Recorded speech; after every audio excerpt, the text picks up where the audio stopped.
Good morning everyone and welcome to this decision meeting for the Culture, Leisure and Economic Development Portfolio. I'm Councillor Steve Pitt, I'm the Cabinet Member for the portfolio. Please be assured that we've put in place appropriate cleansing and social distancing measures to ensure this meeting is undertaken in a COVID secure manner. Public seating has been made available, although not utilised at present. Bit of housekeeping for you. If the continuous fire alarm sounds, please evacuate the room, public gallery by the stairwells. Do not attempt to use the lifts. Please assemble by Queen Victoria's statue in Guildhall Square. In order to comply with the Guildhall Trust Fire Marshal regulations, anyone who signed in at the Guildhall reception desk should also sign out again when leaving the building at the end of today's meeting. May I draw everyone's attention to the fact that this meeting will be live streamed. Everyone speaking via a microphone will be on camera, including those making deputations. Members of the press and public are also permitted to record the meeting on the understanding that it neither disrupts the meeting nor records those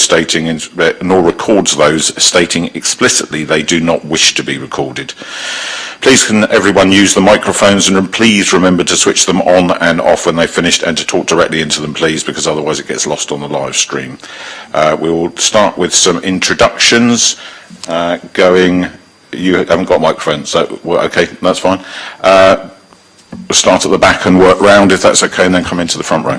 Right, good morning, my name is Mark Zumper and I'm Information and Stock Librarian. My name's Claire Liddell and I'm Service Development Manager for Libraries. Sue Page, Finance. Jane Singh, Tourism and Marketing Manager.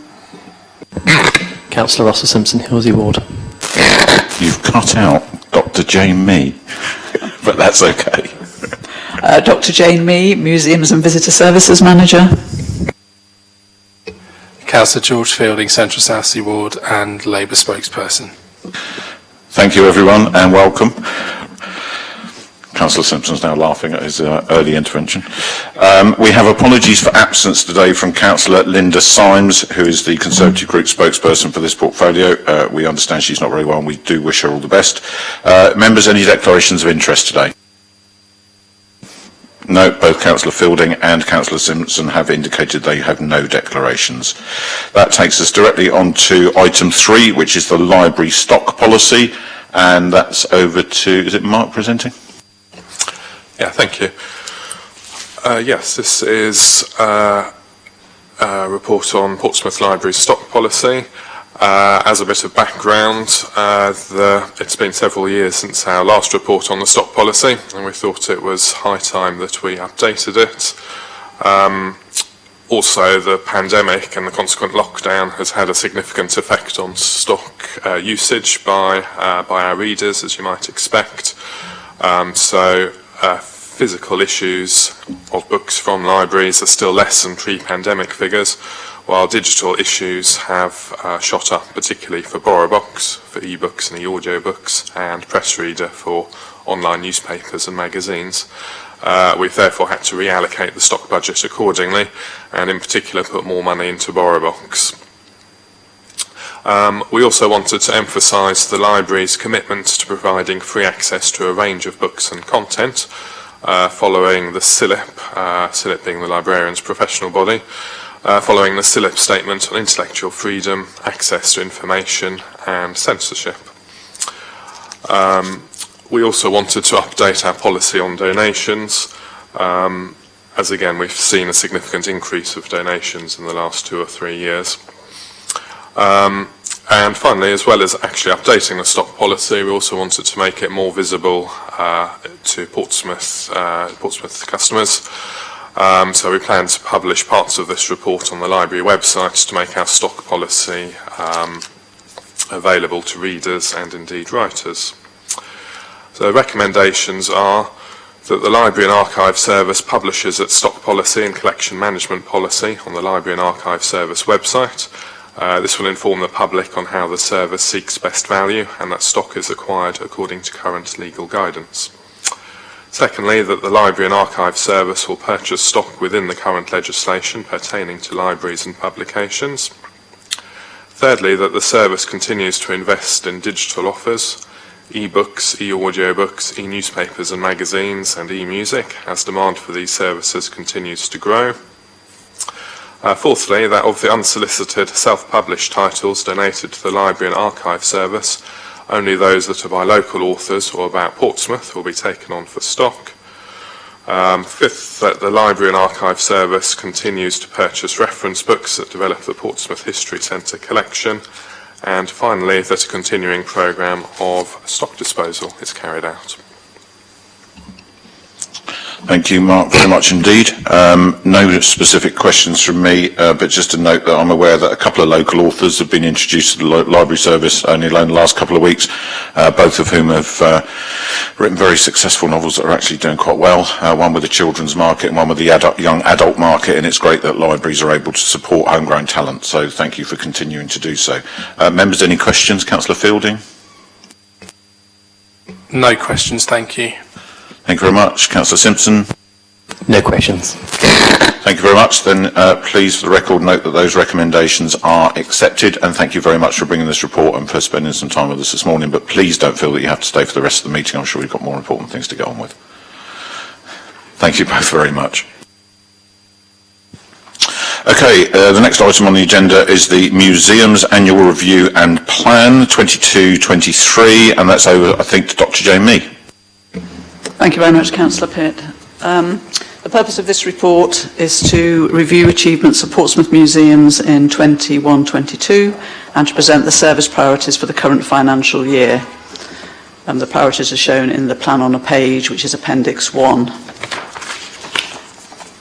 Just a reminder of the purpose of Portsmouth museums. It's to give local communities and individuals the opportunity to engage with the city's amazing heritage and people, to tell their story, be inspired, learn new things, gain new skills, and feel happier and more optimistic about the future.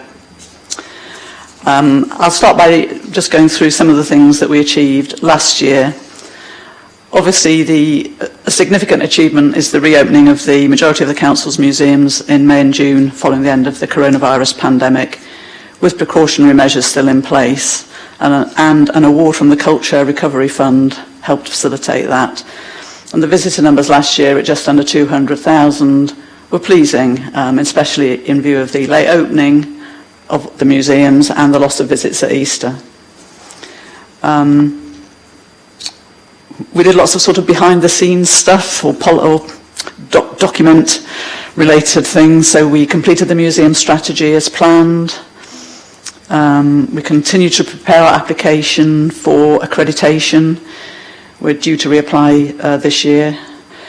And we continue to prepare our application for National Portfolio Organisation status. We also continue to develop the Silver City exhibition. For me, one of the important things as well was giving young people the opportunity to join the museum team through the government-funded Kickstart scheme. We employed over 20 young people through this initiative, and we've also recruited and trained new volunteers to join the D-Day Story team, and they're working on Landing Craft Tank. We've had some issues at Eastney Beam Engine House with the flooding of the basement. It's very frustrating in view of the investment in the building. And I think it would be nice to be able to resolve that issue. Looking forward to the year ahead, which is in fact the year we are now in. Standards is a theme running through our work this year. I've mentioned already accreditation. We were expecting to be invited this month, July, but that's not come through yet. We also did some work on the butterfly, the zoo licence for the Butterfly House, an audit of the Historic Environment Record, the HER, for which we're responsible, and also our commitment to welcome host training and evacuous assessment. We've also continued to invest time and effort in supporting volunteers, and this year we hope to submit an application to look at increased volunteer roles in terms of the operation of the Eastney Beam Engine House. We need a sustainable model for its operation that will allow us to have the engines in steam. There's lots of good practice that we can build on in the region. We're also supporting the library-led projects that are Arts Council funded, so Volunteering Futures and the Detectives, and obviously we're very pleased to be part of that. It's important that we flag all the partnerships that we have and the people we work with.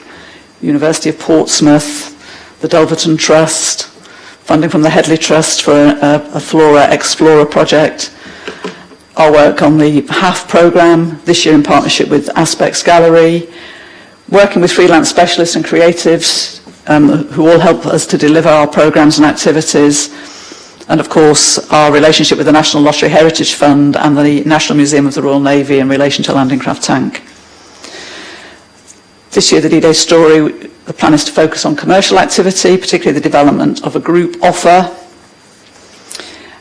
Looking at Portsmouth Museum, we need to think about the exhibition that follows Silver in February, so that's a priority. And in fact, the exhibition that comes after that, we need to be a bit more organised in terms of programming. And again, we did manage to get our national portfolio organisation application off, but there is a second report to follow that describes that in more detail. But my final paragraph is, please remember that what is described takes place against the backdrop of ongoing activity, the daily operation of the sites, the management and maintenance of buildings, the recruitment, training and supervision of staff and volunteers, responding to a vast number of inquiries from our engaged public. Thank you very much. Thank you, Jane, and duly noted. I'd just like to reference in particular the work around the Kickstart programme, because obviously as the portfolio holder I'm aware of the wider work that's gone on around that across the council, and it's been outstanding, and lots of those young people have moved on into permanent employment, which is brilliant. So supporting 20 of them through museums has been outstanding, and I know that you've had a brilliant experience of working with those young people, which that's greatly appreciated. Recommendations here are for noting, which is basically a summary of the outline of Jane's report. Members, any comments please? Councillor Fielding. I was just going to raise the issue of access to museum services in terms of we're aware that the building itself, the City Museum, is quite an imposing building, and sometimes people feel as though it's not necessarily their place, if you like. So to make sure people feel as though they've got ownership over the city's assets. I know work has been done in the Cascade Centre to put some of the museum's assets out into the public, but wondered if they're going to continue that on the basis of getting more engagement with people in not the sort of, in inverted commas, stuffy environment of a museum setting that would then encourage people into it. So, for example, a shopping centre or a leisure centre having a exhibition or a statement piece there that would mean people are more engaged with the process and become interested, and as a result of that would then be willing to access the museum services more. With a bit of indulgence, Jane, I think that the MPO bid encompasses much of that. So, Councillor Fielding, would you be happy for Jane to expand on that when she reports on that? Because I think some of those issues you've highlighted are very much the focus of that. Please do. Is that okay? Yeah. Councillor Simpson? I wasn't going to say anything, but actually I just wanted to follow up a little bit on what George said. Because having lived and living in Norfolk Portsmouth, I always find actually a lot of residents don't know so much about the museums in the south. It does always feel like there's a bit of divide. So actually anything that can be put, there's a bit more information in the north would probably, sounds like the north of the war, anything in the north would actually really be helpful for allow people to know it's there. Myself actually visited the museum for the first time in a very, very long time before I was made councillor, and I was actually surprised. So I definitely think it needs to be encouraged more. Thank you very much. And again, Jane, if you could pick that up under the next item. In that case, the recommendations for this are noted, and with a great deal of anticipation, let's move on to the next item, which is all about that bid for an MPO status. Thank you, Councillor Pitt. So again, the purpose is to update the Cabinet member on the fairly recent application to Arts Council England for National Portfolio Organisation NPO funding. So, and this is a information-only report. So the museum's bid for NPO status reflects the aspirations of the city vision, the council's museum strategy, and the Arts Council strategy, Let's Create. And Arts Council has also identified Portsmouth as a priority place for support. So, thinking about the questions raised, our aim is to transform the cultural offer by involving and engaging people of Portsmouth in the museum's collections in their own community setting. And the aim there would be to develop relationships with people and thus give them the confidence to actually spend time in the museums and feel empowered to visit.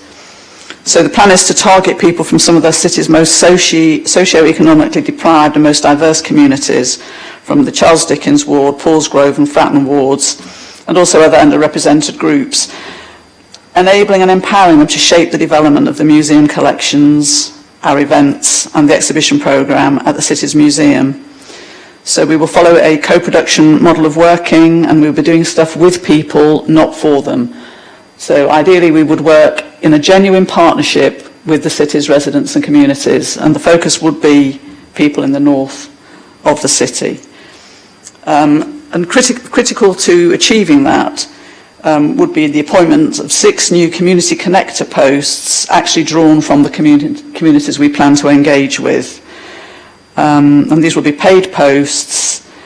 Ideally there'll be a diverse team of young people. And also we work in partnership with other organisations such as the University of Portsmouth and Aspects. But actually I sort of see recruiting people from the target communities as key, as you know, will make a huge difference, and the MPO bid allocates funding towards really giving it that a good go to make a real difference and to genuinely recruit people who represent the interests of the community and are sort of embedded and connected with it. To achieve, obviously the application process was very demanding, and one of the things we had to do was address the Arts Council's 4 investment principles. These are ambition and quality, environmental responsibility, dynamism, inclusivity and relevance. And in some ways it's us as Portsmouth Museums addressing those rather than the council as a whole. And we had to explain how we plan to change and grow over the 3 years of the programme. So under ambition and quality, for example, we said our ambition is to have developed a sort of a new approach for a new museum of Portsmouth that's developed in conversation and through practice with residents, creatives, partners and other stakeholders, that is supported and championed by residents. We then had to say how we'd go about that, what we'd do in the first year. And I presume if we are successful, we'll have to then spell out what we're going to do in years 2 and 3. Just for information, as a local authority, we also have to establish a separate advisory board that's actually accountable to the Arts Council for the delivery of the NPO. The board would need to reflect the commitment to diversity and inclusion, because it's integral to the way the Arts Council see the world.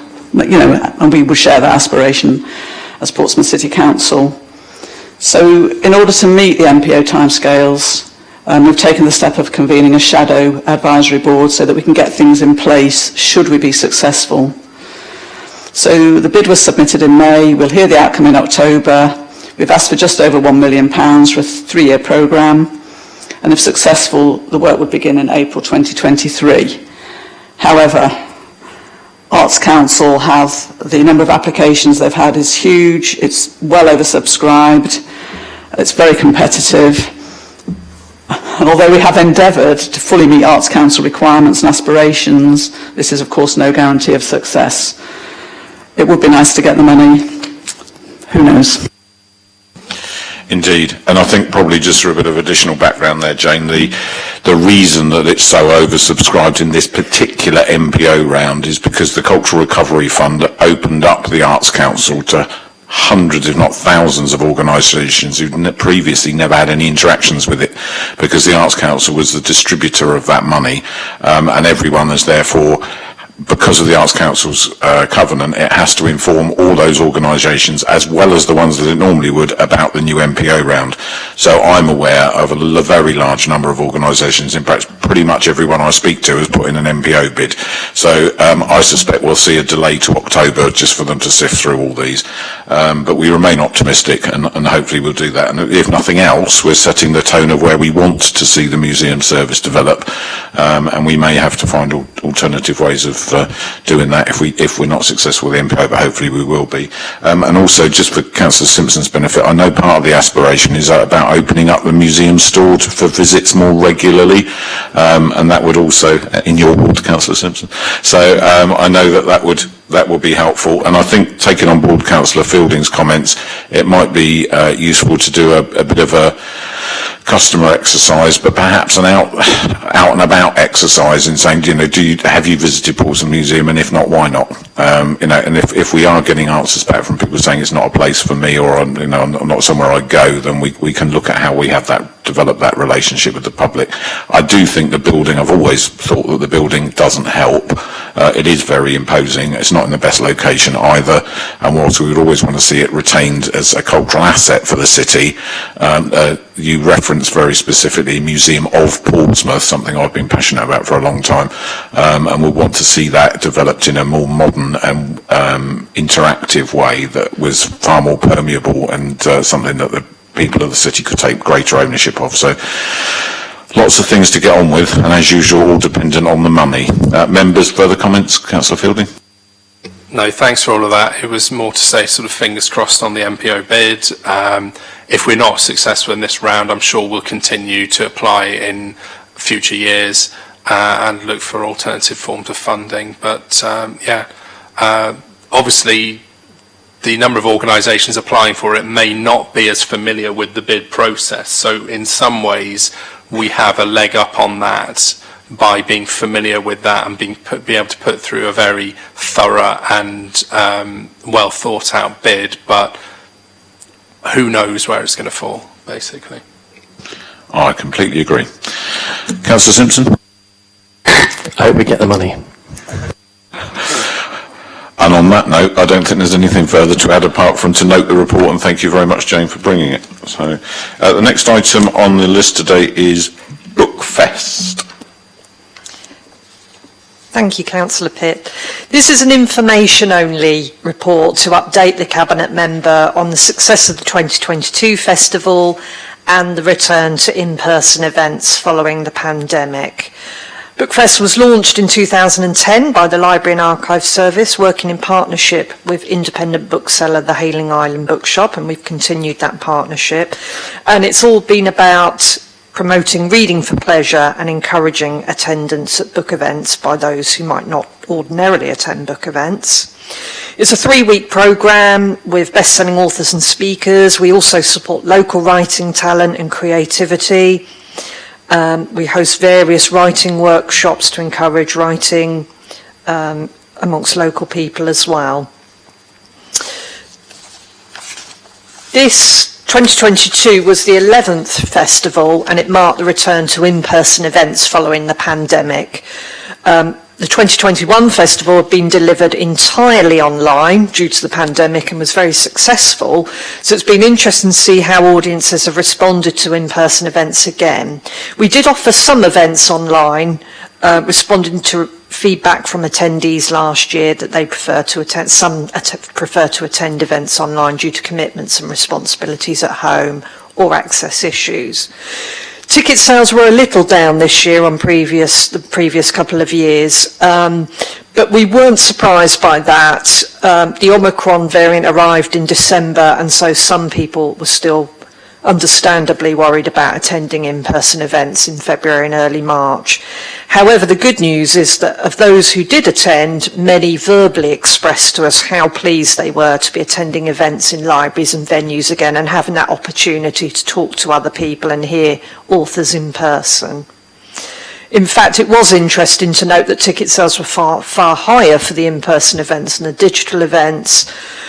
And of the events offered this year, the highest ticket sales were for David Lammy's talk, and particularly for for talks that focused on local history, such as Celia Clark's talk on Portsmouth, the local author Pete Adams, and local authors appearing at other events.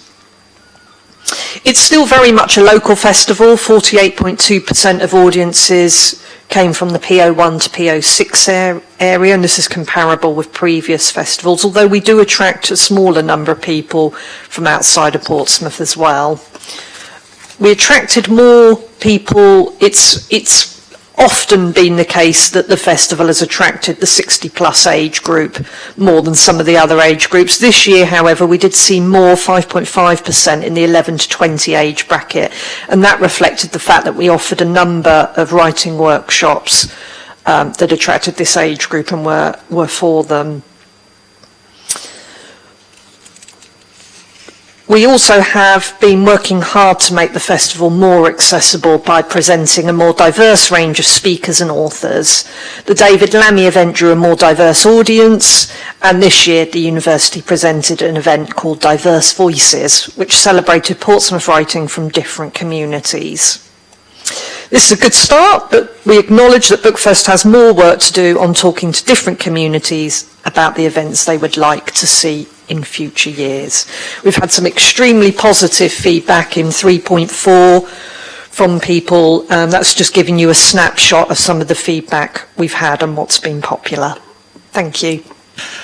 Thanks very much, Claire. I remember Bookfest when Dominic Kippin started it those 11 years ago, and he did a great deal of work to get it going, and the efforts that are ongoing from you and the team greatly appreciated. Probably just for anyone watching in or listening, for their benefit, of course, Bookfest taken in isolation might say that there's sort of 5 to 6% engagement in the 11 to 20 age group, but it is important to note that Bookfest doesn't occur in a bubble, and there are lots of other activities happening all around the year that engage a whole range of different age groups in different things, not least the Summer Reading Challenge, which everyone knows is a particular passion of mine. So thank you. Councillor Fielding, any comments? No, just good to see it back as an in-person event, obviously after the couple of years where the previous year having to be an online event. I attended a couple of the events, and long may it continue. Thank you very much indeed. Councillor Simpson? No comments from you? Okay. Report duly noted then. Thank you very much for your time, Claire, and please don't feel you have to stay with us today. And Jane, I forgot to say, if you want to depart, you're more than welcome to do so. And our final item today is the visitor economy update. So over to Jane Singh. Hi, everybody.